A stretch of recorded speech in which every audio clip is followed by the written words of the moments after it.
Est-ce qu'on aurait enfin une bonne nouvelle pour tous les investisseurs immobiliers? Eh bien c'est ce qu'on va voir aujourd'hui suite aux annonces donc de Vincent Jeanbrun, qui est le ministre de la Ville et du Logement, qui a annoncé vendredi 17 octobre qu'il allait déposer un amendement au projet de loi de finances pour 2026 pour créer un statut du bailleur privé. Alors on avait déjà fait une vidéo il y a quelques temps sur justement ces pistes de loi pour 2026 en termes de fiscalité immobilière, et cet amendement qui n'est pas du tout extrême, vous allez le voir, va peut-être être adopté selon moi, ou en tout cas modifié puis adopté, tout simplement parce que c'est quelque chose qui est crédible pour relancer l'économie du logement neuf, ou même pour faciliter la transition énergétique avec les passoires thermiques. Dans cette vidéo, on va voir ce qui est prévu et quels seront les impacts, et on va comparer du coup avec le statut de loueur meublé non professionnel ou professionnel, peu importe, donc en location meublée, et par rapport au déficit foncier pour voir si c'est quelque chose qui peut être intéressant ou pas. Donc restez bien jusqu'au bout de la vidéo, puisque en fin de vidéo, je vais vous faire un partage d'écran pour vous montrer la comparaison entre ce qui serait adopté et éventuellement donc un bien en location meublée. Je profite de cette vidéo pour vous informer que Aniré Patrimoine, donc mon cabinet de gestion de patrimoine, vous permet de prendre un bilan gratuit d'1 heure pour qu'on puisse étudier votre situation et vous proposer toutes les pistes d'optimisation possibles sur votre situation personnelle, donc à savoir comment optimiser ma rentabilité dans l'immobilier, comment optimiser ma fiscalité, est-ce qu'il y a des changements à faire, comment construire une stratégie boursière pour pouvoir partir en retraite avec plusieurs centaines de milliers d'euros, anticiper la transmission à mes enfants, découvrir des produits qui existent que vous ne connaissez peut-être pas, qui peuvent améliorer votre situation, ou même retravailler tout ce qui est assurance ou crédit. Eh bien c'est possible, on s'occupe de tout à 360 degrés, donc c'est notre grande force. Et donc pour découvrir nos services, vous pouvez simplement prendre un rendez-vous gratuit et sans engagement avec le lien dans la description. Merci à tous ceux qui le feront, et je vous assure que souvent nos clients ont des surprises, on arrive vraiment à leur faire gagner plusieurs milliers, voire dizaines de milliers d'euros à l'année. Alors tout d'abord, ce qu'il faut savoir, c'est que ce projet d'amendement gouvernemental constitue un signal fort qui est envoyé au secteur, qui aujourd'hui traverse une crise touchant tous les pans du logement, que ce soit de l'immobilier neuf, aux logements anciens qui doivent être rénovés, ou même pour les logements sociaux. Alors à l'heure actuelle, il faut qu'on soit clair, on n'a pas encore tout le détail du texte, et c'est en cours d'échange d'ailleurs avec le ministre de l'économie et les professionnels du logement, mais la copie de départ, elle va s'appuyer sur les travaux qui avaient déjà été engagés par l'ancienne ministre du Travail, Valérie Letard, qui avait commandé un rapport justement à des parlementaires. La première mouture de l'amendement, ça concernerait les logements neufs et anciens, avec du coup un fameux amortissement fiscal qui permettrait de réduire la base imposable des revenus locatifs de 2% pour les logements neufs, et des incitations à la rénovation énergétique mais qui ne sont pas encore connues. Donc ce serait une espèce de mix entre la possibilité d'amortir le bien comme en société ou comme en location meublée non professionnelle, et un mix avec une espèce de Normandie, puisqu'aujourd'hui vous savez, vous avez le droit à des réductions d'impôts si vous rénovez des passoires thermiques, etc. dans un cadre précis. Le rapport qui avait été fait de base, qui avait été divulgué fin juin, il proposait également des bonus fiscaux si le propriétaire louait son logement à un loyer abordable ou à un ménage modeste, ainsi qu'une éventuelle exonération d'impôts après 20 ans de détention. Donc là on dirait en fait, dans ce nouveau cadre du bailleur privé, on ne se réfère plus à la plus-value des particuliers qui, vous le savez, est taxée à 36,2% les 5 premières années, puis après bénéficie d'exonération d'année en année, jusqu'à être complètement exonéré après 30 ans. Là, en l'occurrence, on serait plutôt sur une exonération d'impôt totale après 20 ans. On aurait aussi un statut bailleur privé plus-value. Ce serait un truc un peu spécial. Et puis, l'autre piste des parlementaires, c'était qu'ils proposeraient qu'on sorte les logements qui sont loués en résidence principale, donc en gros, si votre locataire, il en fait sa résidence principale, de l'impôt sur la fortune immobilière de l'IFI. Donc finalement, l'IFI, ce serait plutôt réservé aux personnes qui possèdent des propriétés qui sont improductives, si on en suit la logique de la loi. Bon, pour l'instant, encore une fois, le ministre n'a pas précisé quelle proposition il va retenir, et puis encore même si ça va être voté, puisqu'il va y avoir des allers-retours pour le plan de loi de finances. Il faut savoir que, face à ces annonces, la Fédération française du bâtiment, elle est contente, elle annonce sa satisfaction, mais son président, Olivier Saleron, juge que c'est trop faible, le taux d'amortissement évoqué de 2%. Et pour cause, il faut savoir qu'aujourd'hui, quand on fait de la location meublée, ou même qu'on investit en société, on parle pas de pourcentage d'amortissement par rapport au bien, on doit le décomposer avec un plan d'amortissement qui est précis. Typiquement, on prend la valeur du terrain, en fait, quelle est la valeur du terrain sur le bien que j'ai acheté. Donc si par exemple vous avez un appartement qui vaut 100 000 euros, il va y avoir X% de ces 100 000 euros qui correspond à la valeur terrain. Donc ça va varier selon l'emplacement, savoir si les terrains constructibles sont chers ou non. Donc si vous achetez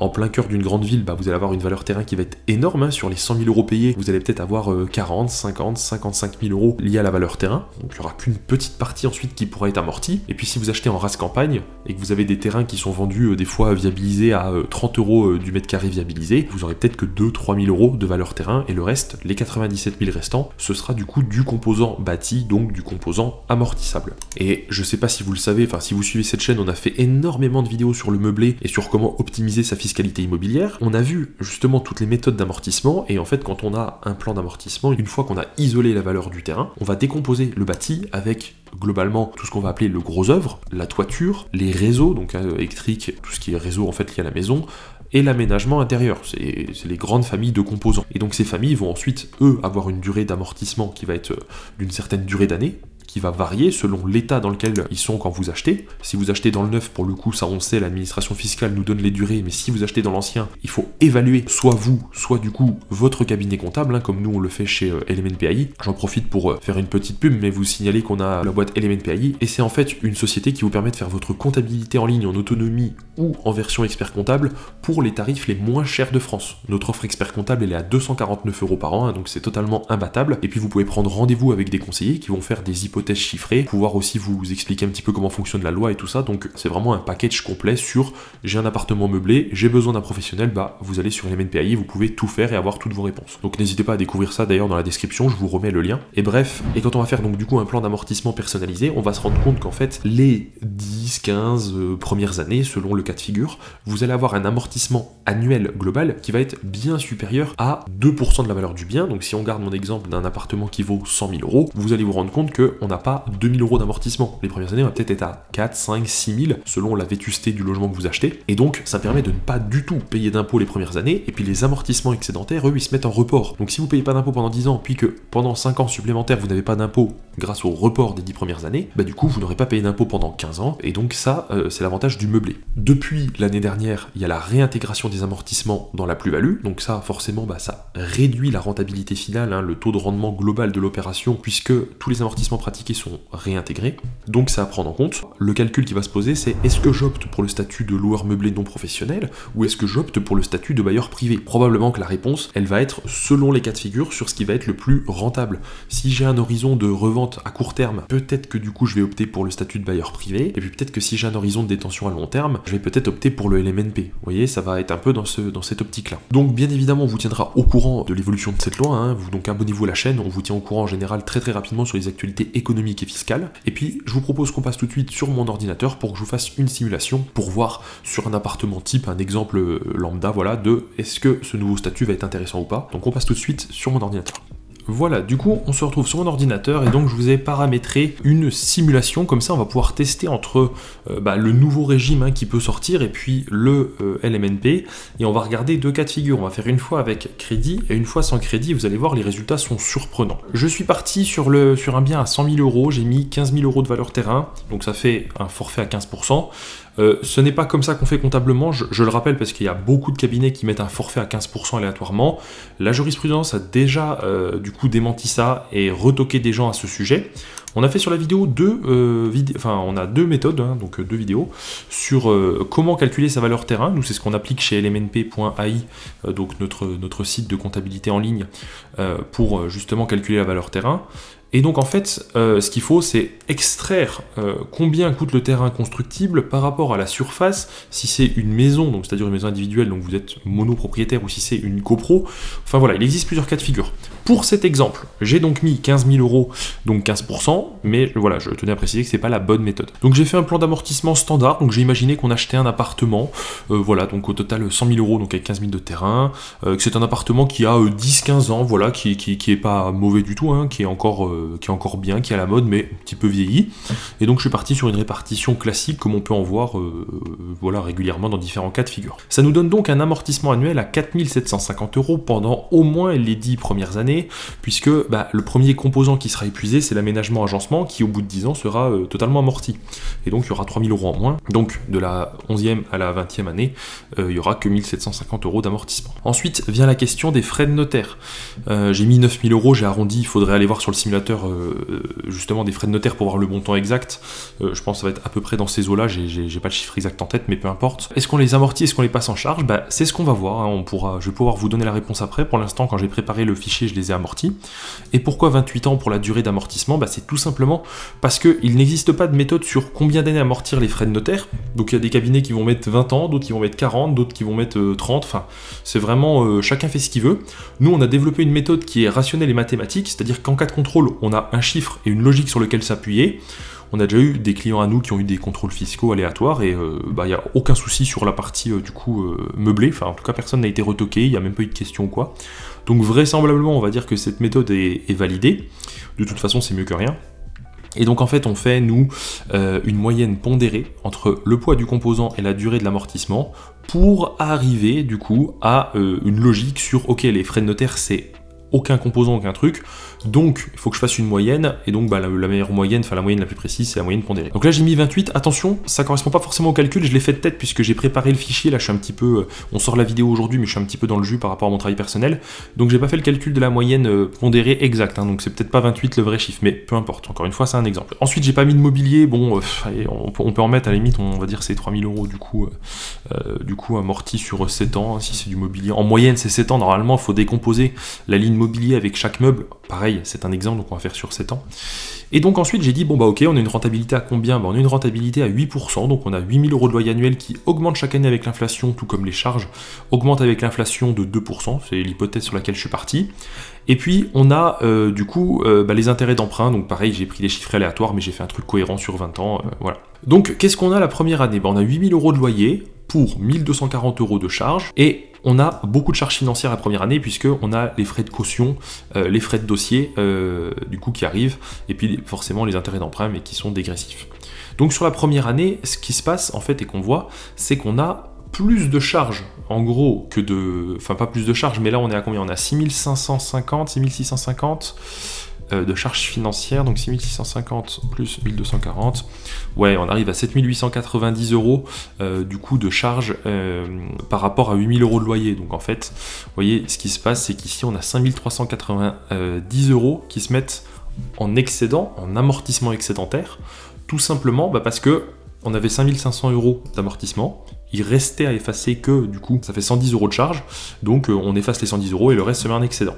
Vous voyez qu'il y a un déficit, c'est la simple et bonne raison, c'est que c'est la comptabilité. Et la comptabilité, c'est une charge générale en location meublée, et donc ça se met après les amortissements. C'est pour ça que vous avez du déficit qui est créé. Une fois qu'on s'est dit ça, on s'est bon, bah très bien. Donc là, ce qui nous intéresse nous à regarder, c'est combien est-ce que je paye d'impôts sur la durée en location meublée, donc LMNP, avec ce système-là.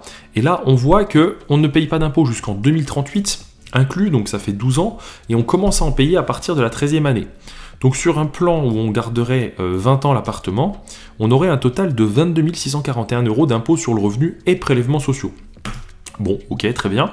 Il ne faut pas oublier qu'en meublé, avec la réintégration des amortissements, c'est aussi à prendre en compte. Et donc, si je prends le total ici des amortissements que j'ai pratiqués, qui n'est pas du tout là d'ailleurs, il est ici, hop, on voit que j'ai amorti au total 75 250 € qui vont venir s'ajouter à ma plus-value. Alors, la plus-value, cet appartement, je l'ai acheté 100 000 €, c'est mon prix de revient, hors frais de notaire, donc ça fait 109 000 avec frais de notaire. Et donc en fait, si on imagine qu'il prend 2% par an de valeur, je vais le vendre 140 000. Moins, du coup, les 109 000 que j'ai eu de base, ça fait 31 000 € de plus-value, plus les 75 250 d'amortissement réintégré, j'ai une plus-value taxable de 106 250 au bout de 20 ans, et au bout de 20 ans, notre plus-value totale, elle est taxée à 14,8%. Parce que vous savez, ça commence à 36,2, puis d'année en année, c'est dégressif.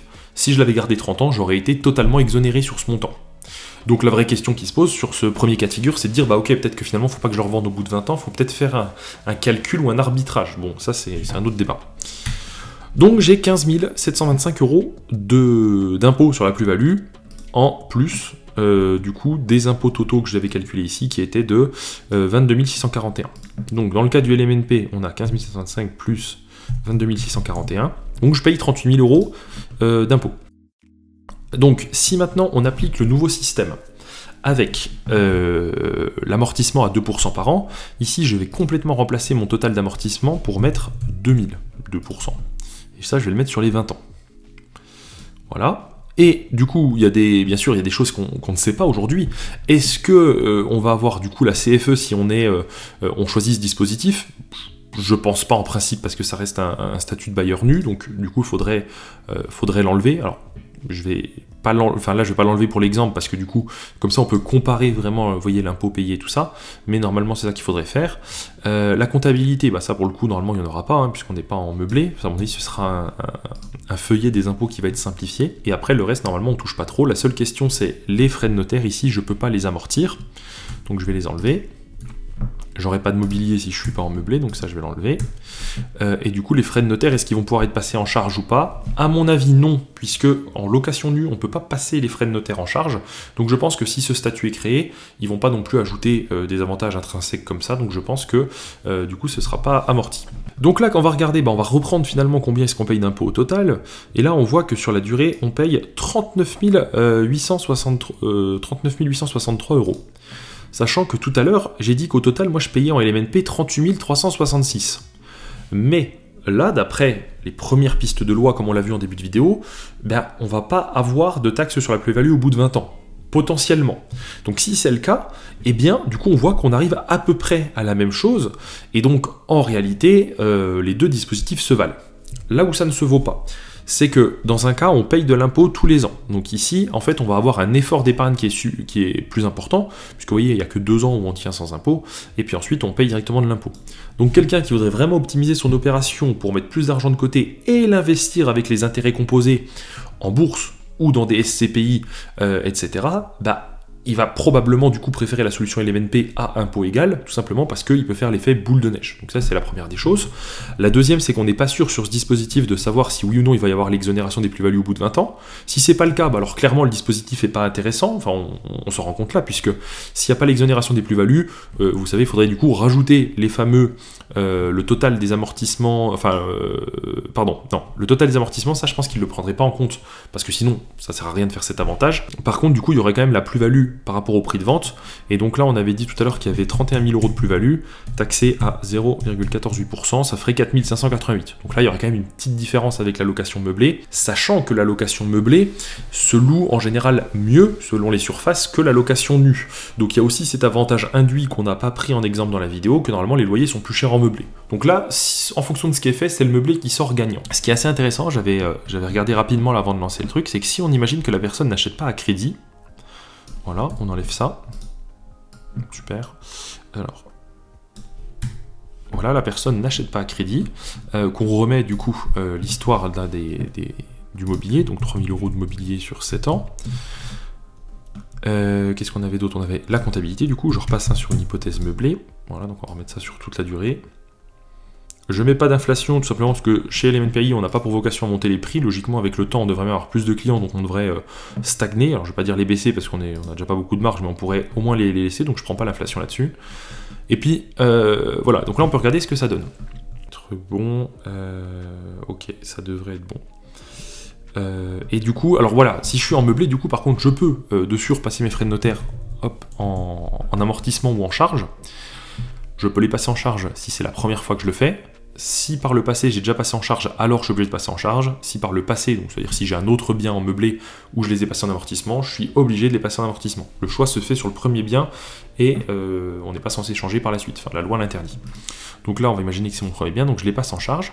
Donc qu'est-ce que ça fait? Ça fait que la première année, j'ai pas de résultat imposable. Vous voyez, on a 0 d'impôt.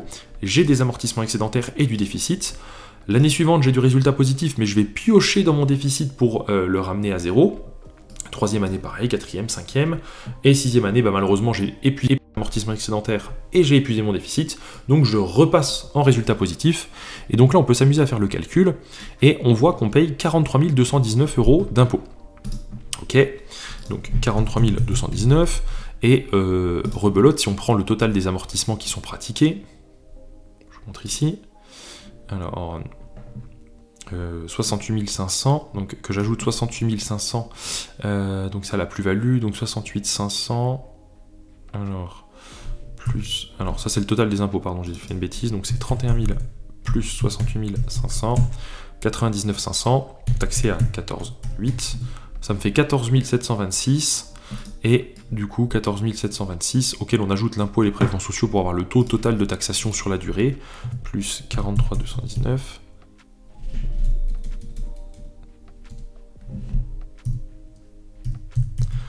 Voilà, ça me fait 57 945 dans ce cas de figure en LMNP. Et si maintenant, on est reparti, je fais sans crédit, mais avec le nouveau dispositif, donc ça j'enlève, et là j'enlève, vous allez voir, c'est assez intéressant. Donc là on est reparti sur 2000 €. Voilà, hop, et là on enlève à nouveau la compta. Et donc en fait, si je fais ça, on voit que là, j'ai tout de suite, bon bah forcément de l'impôt, parce que j'ai très peu d'amortissements qui viennent gommer. Et donc au total, je suis à 62 443 €. Donc là, j'ai 5 000 € d'impôt en plus d'office qu'en LMNP. Donc là, pour le coup, on se dit, bah oui, c'est vrai que ça vaut plus la peine d'être en LMNP, sachant qu'en plus, on a l'effet de pouvoir profiter de plus de trésorerie au début, et donc du coup, avec l'effet boule de neige, ça peut, sur 20 ans, faire une différence colossale. Si tous les mois, parce que là, vous voyez, là, on a quoi? On a 2247 € d'impôt. Si on fait diviser, j'arrondis, allez, ça fait à peu près 200 € par mois, un petit peu moins.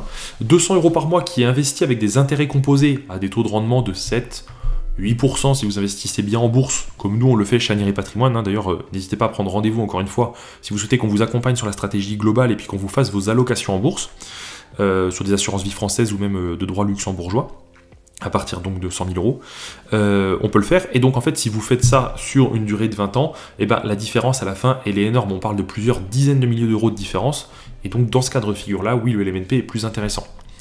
Et puis après, bah, le dispositif, à voir s'il y a vraiment l'exonération de plus-value au bout de 20 ans ou pas. Si oui, bon bah du coup, quand même le LMNP, mais pas tant que ça. Et puis s'il n'y a pas l'exonération de plus-value au bout de 20 ans, il n'y a que l'amortissement là, bon bah là, il n'y a pas de doute, c'est le LMNP qui gagne largement. Et au final, si vous vous posez la question, la vraie stratégie qui pour moi sera toujours plus intéressante, c'est que même si on réintègre la plus-value en LMNP, au bout de 30 ans, vous êtes quand même exonéré. Puisque vous avez vu, on prend la plus-value réelle, on ajoute les amortissements, et ensuite on taxe au taux de taxation selon les années de détention. Là, ça faisait 20 ans, donc c'était 14,8. Si vous aviez attendu 30 ans, ça aurait été 0. Donc le LMNP aurait été largement gagnant. Et donc l'une des meilleures stratégies pour créer de la valeur, et puis pour en même temps pas payer du tout, ou voire peu d'impôts, c'est en fait d'investir au début en déficit foncier, c'est-à-dire qu'en gros vous achetez un bien ancien, on fait rénover pour créer donc du déficit, et en même temps on crée de la valeur, parce qu'en général quand on rénove on a un appartement qui est moderne, qui se loue bien, qui est frais, enfin voilà, il y a plein d'avantages induits à ça. Donc pendant, dans l'idéal, maximum 10 ans, vous ne payez pas d'impôt en déficit, des fois si vous n'avez pas trop de travaux ça peut être 7, 8 ans, 9 ans, 10 ans, et ensuite une fois que ça vous est arrivé au bout de votre déficit, vous passez en meublé en prenant comme valeur l'appartement dans sa valeur actuelle. Donc comme vous aurez créé de la valeur et de la plus-value avec les travaux, bah déjà il aura pris plus de valeur, c'est une chose, et en plus il y aura eu du temps qui sera passé, donc l'inflation aura fait son travail, au bout de 10 ans il vaudra peut-être 20% de plus. Voilà, donc ça, plus le déficit, ça fait que vous allez pouvoir prendre une valeur d'amortissement ici, qui ne sera pas 100 000, mais peut-être 135 000 du coup, vous voyez. Et donc en faisant ça, bah, vous aurez plus d'amortissement pour les années suivantes, peut-être que vous allez tenir 10-15 ans sans impôt, ce qui vous amène à 25. Et donc ensuite, il n'y a plus qu'à soit revendre, soit patienter 50 plus, et là vous vendez sans aucune plus-value. Et donc là, vous aurez fait un coup de poker, puisque vous aurez tenu quasiment 25 ans sans impôt, donc vous aurez utilisé votre trésorerie pour investir avec des intérêts composés, et vous n'aurez pas de plus-value à la revente, et donc bah là, du coup, vous aurez vraiment tout gagné.